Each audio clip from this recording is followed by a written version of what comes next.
Elhamdülillah şükür. Tirlik asıradık, bişer sihir saldık. Firmada işledim, kolxozda işlemeyen işim kalmadı. Bileler bettinesi. Baba elektrik buldu. Baba elektrik buldu, kolxozda elektrik bulsa da kolxozda firmada işledik. Gençler de bir senede bir süzete bulmay balalarga. Allah'ın rahmeti olsun, şu hürmetli hürmet eteler bularda. Eli tağın abıyımның malayında koruyuz.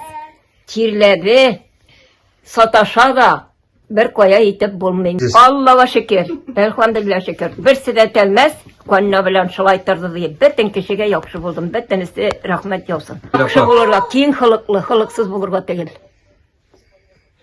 Mana şul. Gerekmin en sabrında olurlar. Malatsı kelinim dana, ul malayga da bir söz etmey. Onlarga rahmetkine etip duram. En erkek mi? En iler var mı? Etiyenini kaldırıp gidip bulmayın da. Allah'ını kaldırıp. Onlardan başka.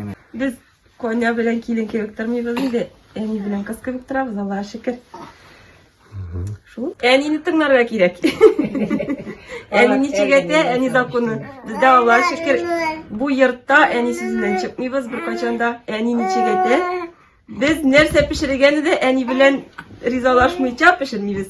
Sana balalar Getirge opalar, kumanlar bütünesi buluştular. Allah'a şükür, Allah'a rahmeti olsun onlarga. No bitinde var ya постепенно koyada olsa var ya işte strapımlı. Eş yok bu onlarga sadece başlı hazır. Mektep 9 yıllık kına.